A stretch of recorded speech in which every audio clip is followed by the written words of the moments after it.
ಅಂತ ಶ್ರೇಷ್ಠರಾದವರು ನೀವು, ನಿಮ್ಮ ಕೋದಂಡಪಾಣಿ ಎನ್ನಿಸಿಕೊಂಡವರು ತಾವು. ಹೌದು, ಯಾವಾಗ್ಲೂ ಹಾಗೆ ವಿರೋಧಿಗಳನ್ನು ಹೋರಾಡುವುದಕ್ಕೆ ಕೋದಂಡಪಾಣಿಯನ್ನು ಎತ್ತಿ ಅಂಬುವನ್ನು ಎಸೆದ ಹೊತ್ತಿನಲ್ಲಿ ಯಾವ ಜೀವಿ ಇರಲಿ, ಯಾರೇ ಉಳಿಲಿಕ್ಕೂ ಸಾಧ್ಯ ಇಲ್ಲ. ಖಂಡಿತ. ಆ ಕಾಡಿನ ಮಿಗವನ್ನು ಹಿಡಿತರುವುದಕ್ಕೆ ನೀವು ಹೋದ ಹೊತ್ತಿನಲ್ಲಿ ನಿಮಗೆ ಕಣ್ತಪ್ಪಿಸಿ ವಂಚನೆ ಮಾಡುವುದಕ್ಕೆ ಮುಂದಾದ, ಓಡುವುದಕ್ಕೆ ಮುಂದಾದ ಹೊತ್ತಿನಲ್ಲಿ ಸಿಟ್ಟಿಗೆದ್ದಂತ ನೀವು ಅಮ್ಮವನ್ನು ಎಸೆಯುತ್ತೀರಿ. ಬಾಣ ಪ್ರಯೋಗ ಮಾಡ್ತೇನೆ. ಆವಾಗ ಅದು ಬದುಕೊಳ್ಳಿಕ್ಕೆ ಸಾಧ್ಯ ಇಲ್ಲ. ಆ ಪ್ರಾಣಿ ಸತ್ತು ಬೀಳ್ತದೆ. ಸತ್ತು ಬಿದ್ರು ಬಿಡಬೇಡಿ, ಅದರಿಂದ ಪ್ರಯೋಜನ ಉಂಟು. ಹೌದು, ಅಂತ ಪ್ರಯೋಜನ ಏನು? ಸತ್ತ ಮಿಗವನ್ನು ಹೊತ್ತು ತನ್ನಿ. ಹೊತ್ತು ತರುವುದ ನಾನೇ? ಮತ್ತೆ ಅದರ ಚರ್ಮವನ್ನ ತೆಗೆಯುತ್ತೇನೆ. ಆ ಚರ್ಮದಿಂದ ಕಂಚುಕವನ್ನು ರಚಿಸ್ತೇನೆ. ಆಮೇಲೆ ಆ ಕಂಚುಕವನ್ನು ನಾನು ಧರಿಸಿಕೊಂಡು ಅದರ ಅಂದ ಚಂದ ಕಾಣ್ತೇನೆ. ಅಂತೂ ಆ ಜೀವ ಸಹಿತ ಮಿಗ ಬೇಕು. ಇಲ್ಲದಿದ್ರೆ ಸತ್ತ ಮಿಗವನ್ನು ಅದು ನೀವು ಹೊತ್ತು ತರಬೇಕು. ಯೋಚನೆ ಮಾಡಬೇಕಾದದ್ದಿಲ್ಲ. ಹಿಡಿದ ಹಠವನ್ನು ಬಿಡುವುದಿಲ್ಲ ಅಂತ ಆದ್ರೆ ಆ ಮಿಗವನ್ನು ಒಟ್ಟಿಸಿಕೊಂಡು ಹೋಗ್ಬೇಕಾದದ್ದು ನನ್ನ ಹೊಣೆತನ. ಒಂದು ವೇಳೆ ನಮ್ಮ ಕಣ್ತಪ್ಪಿಸಿ ಹೋದ್ರೆ ಎಲ್ಲಾದ್ರೂ ಹೋದಿತ್ತು. ಆದ್ರೆ ಹೋಗಿ ಬರುವವರಿಗೆ ನಿನ್ನನ್ನು ರಕ್ಷಣೆ ಮಾಡಬೇಕಾದದ್ದು ನಮ್ಮ ಹೊಣೆತನ ಅಲ್ವಾ? ಯೋಚನೆ ಮಾಡಬೇಡ.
ಯಾಕೆಂದ್ರೆ ಈ ಅರಣ್ಯ ಪ್ರದೇಶದಲ್ಲಿ ನಾವಿದ್ದವರು ಆ ಕಡೆ ದೃಷ್ಟಿ ಹಾಯಿಸಿ ನೋಡು.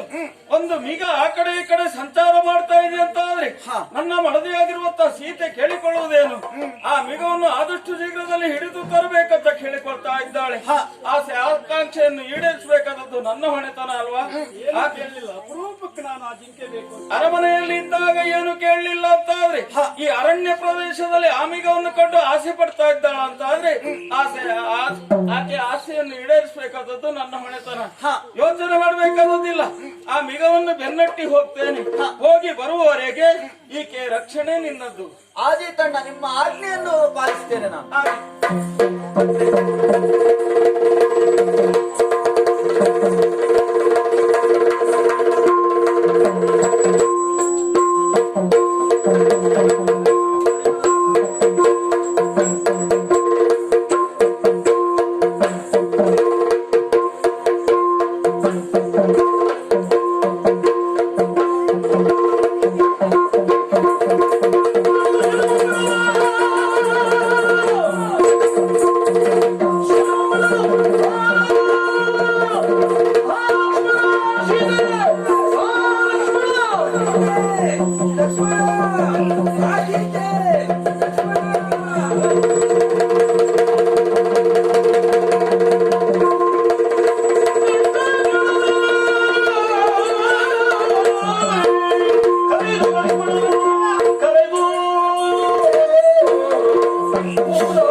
ಕೇಳಿದೇನು? ಇದು ನಮ್ಮವರದ್ದೇ ಧ್ವನಿ. ಹಾ ಸೀತಾ, ಹಾ ಲಕ್ಷ್ಮಣ ಎಂಬುದಾಗಿ ಕೂಗಿಕೊಳ್ತಾ ಇದ್ದಾರೆ. ಹಾಗಿದ್ರೆ ನನ್ನವರು ಏನೋ ಆಪತ್ತಿನಲ್ಲಿ ಸಿಲುಕಿದ್ದಾರೆ ಎನ್ನುವುದೇ ಅರ್ಥ.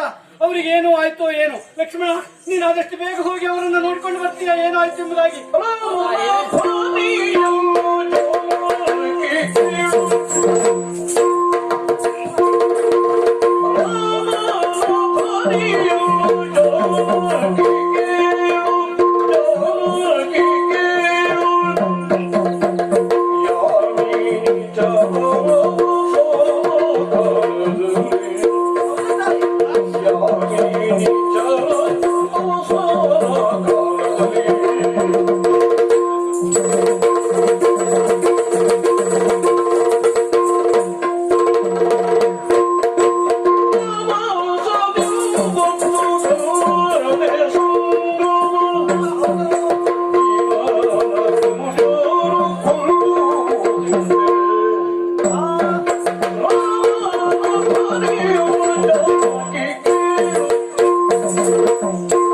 ತಾಯಿಯೇ, ಏನು ಮಾತನಾಡ್ತಾ ಇದ್ದೀರಿ ನೀವು? ಹೌದು, ನಾನು ಸರಿಯಾಗಿ ಕೇಳಿದ್ದೇನೆ. ಇದು ನಮ್ಮವರದೇ ಧ್ವನಿ.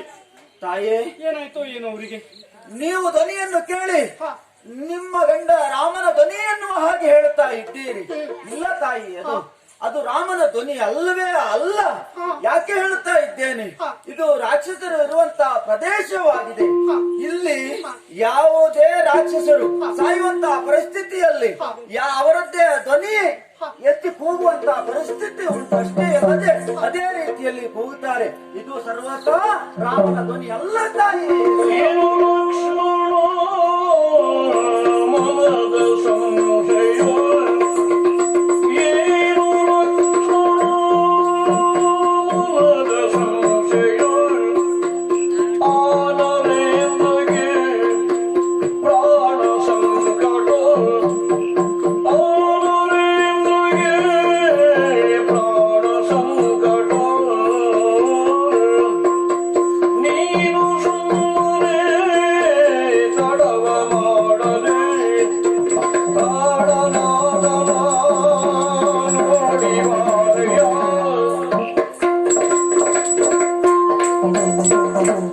ಲಕ್ಷ್ಮಣ, ತಾಯಿ, ನೀನು ಹೇಳ್ತೀಯ ಅದು ರಕ್ಕಸರ ಕೂಗು ಮಾಯೆ ಎಂಬುದಾಗಿ. ಆ ರಕ್ಕಸರಿಗೆ ನಾವ್ಯಾರು ಎಂಬುದಾಗಿ ಗೊತ್ತೇನೋ? ನಮ್ಮ ಹೆಸರನ್ನೇ ಕೂಗಿ ಕರೀತಾರೆ ಅಂತಾದ್ರೆ ಅದು ನನ್ನವರೇ ಕೂಗ್ತಾ ಇದ್ದಾರೆ. ಅವರೇನೋ ಸಂಕಟದಲ್ಲಿ ಸಿಲುಕಿದ್ದಾರೆ ಎನ್ನುವುದಕ್ಕೆ ಯಾವ ಅನುಮಾನ ಇಲ್ಲ. ನೀನ್ ಯಾಕೆ ಮನಸ್ಸಿನಲ್ಲಿ ಸಂಶಯಗೊಳ್ಳದೆ ಈ ರೀತಿಯಲ್ಲಿ ಯೋಚನೆ ಮಾಡ್ತಾ ಇದ್ದೀಯ? ಅದು ಸರ್ವತಾ ರಕ್ಕಸರ ಮಾಯೆ ಅಲ್ಲ. ರಕ್ಕಸರಿಂದ ನನ್ನವರಿಗೇನೋ ಆಪತ್ತು ಬಂದಿರಬೇಕು. ನೀನು ತಡ ಮಾಡಬೇಡ, ಆದಷ್ಟು ಬೇಗ ಹೋಗು. ಕಾಡಿನಲ್ಲಿ ನನ್ನವರು ಎಲ್ಲಿದ್ದಾರೆ ಎಂಬುದಾಗಿ ಅರಿಸಿಕೊಂಡು ಕರೆತಾ ಲಕ್ಷ್ಮಣ ಹೋಗು. ತಾಯೇ, ಏನ್ ಹೇಳ್ತಿದ್ದೀರಿ ನೀವು? ಕಾಮಿನಿಯ ಕಠಿಣತರ ವಾಕ್ಯ ಮಂಕೇತು ರಾಮ ಎನ್ನುತ್ತ ಕರ್ಣಂ ಎರಡು ಮುಚ್ಚಿಯೇ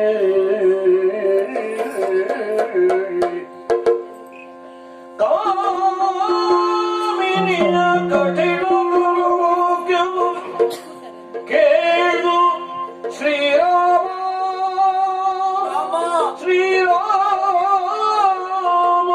ಎಂದು ಕರ್ಣವೆರಡ ಮುಚ್ಚಿ ಭೂಮಿಯೊಳ್ ಏಳಾಜ್ಞೆಯುಂ ಬರೆದು ಭೂಮಿಯೊಳೇಳಾಜ್ಞೆಯುಂ ಬರೆದು ಇದ ಮೀರಿ ಮುಂದಡಿರಗಿರೆಂದು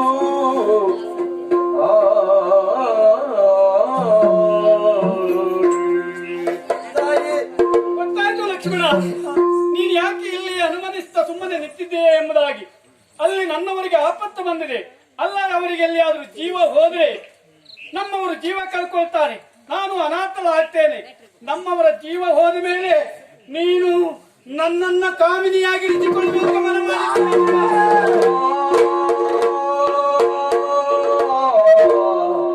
ರಾಮ ಶ್ರೀರಾಮ ಎನ್ನುವುದು ಕರ್ಣವೆರಡು ಮುಚ್ಚಿ ರಾಮ ರಾಮ ರಾಮ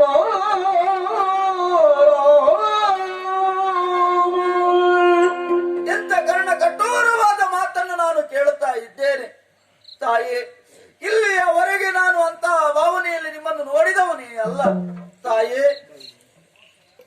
ರಾಮನ ಧ್ವನಿ ಅಲ್ಲ ಅಂತ ಹೇಳಿದ್ರು ನೀವು ಕೇಳುವಂತ ಪರಿಸ್ಥಿತಿಯಲ್ಲಿ ನೀವಿಲ್ಲ. ಆದ್ರೆ ಅಲ್ಲಿಯವರೆಗಾಗಿ ಹೋಗ್ತೇನೆ ತಾಯಿ. ಆದ್ರೆ ನನ್ನದೊಂದು ಮಾತುಂಟು. ಏನದು? ತಾಯಿ, ಇಲ್ಲಿಯೇ 7 ಗೆರೆಗಳನ್ನು ಎಳೆಯುತ್ತೇನೆ.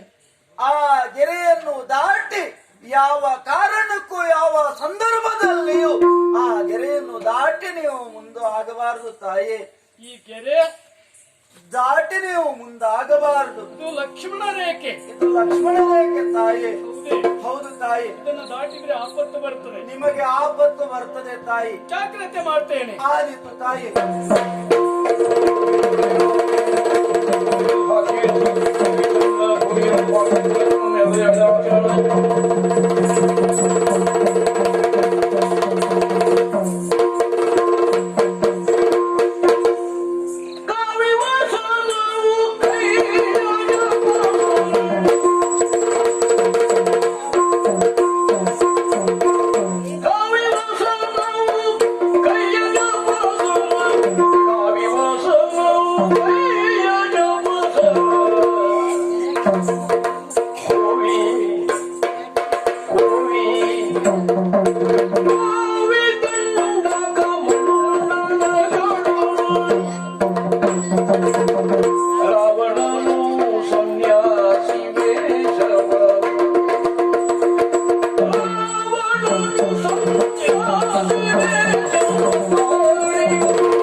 ನೋಡಿದವ್ರು ಹೇಳ್ಕೊಳ್ಬಹುದು ರಾವಣನ್ ಸನ್ಯಾಸಿ ವೇಷ ಧರಿಸಿದ ಅಂತ. ಅಲ್ಲ, ಎಲ್ಲರಾಗೆ ಹುಡುಕಿಕೊಂಡು ಹೋಗ್ಬೇಕಾದ ಅಗತ್ಯ ನನ್ನ ಪಾಲಿಗೆ ಇಲ್ಲ. ಸಂಕಲ್ಪ ಮಾತ್ರದಿಂದ ಏನನ್ನು ಮಾಡುವ ಸಾಧ್ಯತೆ ನನ್ನಲ್ಲುಂಟು. ಒಮ್ಮೆ ಸಂಕಲ್ಪ ಮಾಡಿದೆ ನೋಡಿ ಹೇಗೆ. ಕೈಗೆ ಬಂತು ಮಣಿಸರ, ಕೈಗೆ ಬಂತು ದಂಡ, ಆಮೇಲೆ ಗಡ್ಡ. ದಂಡವೇ ನಮ್ಮ ಪಾಲಿಗಲ್ಲ ಅದೀಗ, ಸ್ವಲ್ಪ ಹೊತ್ತು ಬೇಕಾಗ್ತದೆ. ಜಪಸರ, ಕಮಂಡಲ ಎಲ್ಲ ಬಂತು. ಬಹಳ ಸುಲಭದ ಉಪಾಯ ಇದು. ಯಾರನ್ನಾದ್ರೂ ಮೋಸ ಮಾಡ್ಬೇಕಾದ್ರೆ ಇದಕ್ಕಿಂತ ಒಳ್ಳೆ ಅಸ್ತ್ರ ಯಾವ್ದು ಬೇಕು? ಶ್ವೇತ ವಸ್ತ್ರವನ್ನು ಉಟ್ರೆ 4 ದಿನ ಅದು ಒಗೆದಿದ್ರೆ ಇದೇ ಬಣ್ಣಕ್ಕೆ ಬರ್ತದ. ಹೌದಲ್ಲ? ಈಗ ಇದೆಲ್ಲ ಮಾಡಿ ಆಯ್ತು. ಆದ್ರೆ ಒಂದು ನೋಡಿ, ಎಷ್ಟು ಭಾವುಕರು ಇವರು ಅಂತ ಹೇಳಿ. ರಾಮ ರಾಮ ಹೇ ಸೀತೆ ಎಂಬ ಒಂದು ಧ್ವನಿಗೆ ಇವರು ಭಾವುಕರಾದರು. ರಾಮ ಆಗ ಹೋದ, ಲಕ್ಷ್ಮಣ ಕಳಿಸಿಕೊಟ್ಲು, ಸೀತೆ ಉಳಿದುಕೊಂಡಿದ್ದಾಳೆ. ಅವ ಕೂಗಿದ ಮಾರೀಚ, ಅವ ಹೋದ ಬಹುಶಃ. ಹೋಗ್ಲಿ ಬಿಡಿ, ನಮ್ಮ ತೊಂದ್ರೆ ಇಲ್ಲ. ಅವನ ಕೆಲಸ ಆಯ್ತಲ್ಲ, ಒಳ್ಳೆ ಕೆಲಸ ಮಾಡಿದ್ದಾನೆ. ಗೊತ್ತಾಗುದು ಬೇಡ, ಗೊತ್ತಾಗುದು ಬೇಡ. ಗೊತ್ತಾದ್ರೆ ಕಷ್ಟ ಆಗ್ತದೆ. ರಾವಣನ ನಾನು ಸನ್ಯಾಸಿ ರೂಪದಿಂದ ಬಂದಿದ್ದೇನೆ. ಬಂದು ನಿಂತದ್ದು ಇದು ಸೀತೆಯ ಆಶ್ರಮ ಇದ್ದಾಳ, ಆಶ್ರಮದೊಳಗೆ ಇದ್ದಾಳಲ್ಲ. ಕರೆದು ಕೇಳ್ತಾನೆ, ಅಮ್ಮ ನೀರಮ್ಮ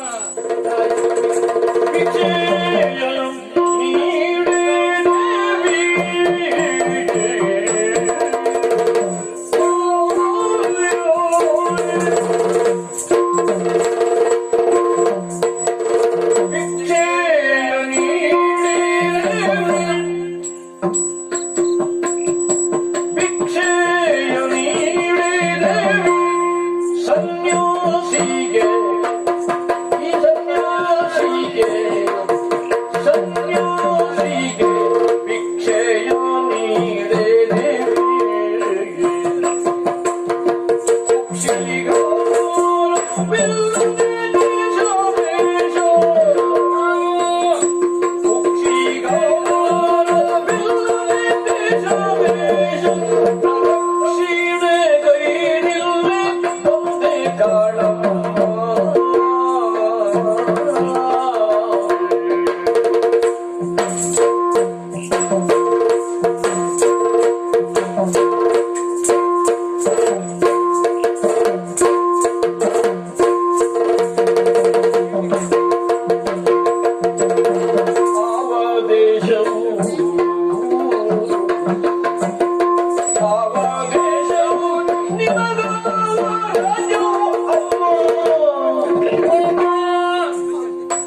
ವಿವಾದ